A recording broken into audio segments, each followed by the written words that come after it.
The unsolved murder of Tupac Shakur is to this day one of the most widely debated homicides in music history. Even now, over 21 years later, people still speculate about what exactly happened that night. This is what we know for sure. On the evening of September 7th, 1996, Tupac and Suge Knight, the then CEO of Death Row Records, attended a Mike Tyson fight at the MGM Grand in Las Vegas. In the casino lobby, Tupac had a run-in with alleged Crips gang member Orlando Anderson. There was a brief fight. Shakur and Knight's entourage got involved, but it was eventually broken up and the men went their separate ways. Shakur and Knight headed out toward Club 662.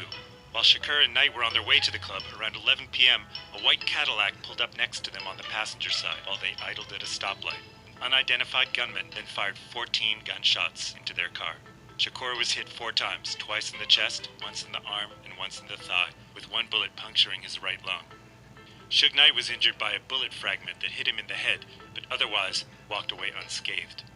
The rapper was taken to a nearby hospital, where doctors kept him alive for 6 days before his mother finally made the decision to stop treatment on September 13th, 1996, at 4:03 p.m.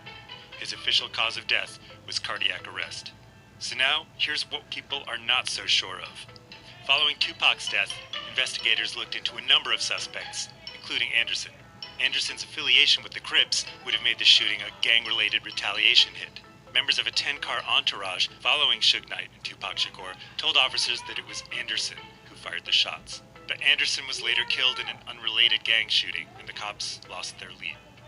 The media was quick to jump on a different narrative that placed the blame on Shakur's former friend and East Coast rival, the notorious B.I.G. The pair had come up together in the 90s, with Shakur even acting as Biggie's mentor of sorts. Things eventually went south in the middle of the decade when the two rappers got embroiled in an epic East Coast-West Coast rap rivalry. The feud was believed to have been sparked by Biggie's 1994 song, Who Shot Ya? The possible diss track is said to be about Shakur getting shot and robbed in New York City. 2 years later, in 1996, Tupac released Hit 'Em Up, where Tupac claims he had an affair with Biggie's wife, Faith Evans. Evans denied this claim. Evans later told MTV News that Biggie was afraid people would believe he was responsible for Tupac's death and feared retaliation. Biggie denied such claims. 6 months later, on March 9, 1997, Biggie was shot and killed in a drive-by shooting while leaving a party in Los Angeles after the Soul Train Awards. His death also remains unsolved. A third theory put the blame on Suge Knight. Fans have pointed to a possibly frosty relationship between the Death Row Records CEO and his rising star. Theorists believe Shakur was ready to leave Death Row to start his own label. And so, Suge Knight orchestrated his murder that night in Las Vegas, a claim that he has strongly denied. In fact, in 2017, a new documentary about Shakur's death that pointed to yet another possibility. The documentary claims that Knight's ex-wife, Sharitha Golden, and Reggie Willis Jr., the former head of security for Death Row Records, had actually plotted a hit Call from Imogene. in order to gain control of the label. Golden has publicly denied the accusation. But perhaps the most outrageous, yet more popular theory out there is that Shakur didn't die at all that night, that maybe he's living in Cuba after faking his own death.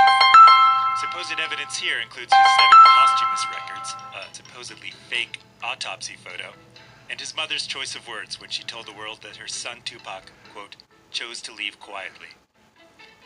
This is in a long, long tradition of music stars who fans have claimed faked their deaths and escaped. Examples include Jim Morrison, who supposedly faked his death in Paris and ran off to Ethiopia, or Elvis Presley, who spelled his name wrong on his tombstone in Graceland, then went into hiding. Elvis was frequently spotted at supermarkets and other public places all over America in the 80s and 90s.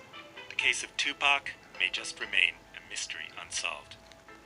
My name is Rob Sheffield, and I officially do not believe any of these WTF music conspiracy theories.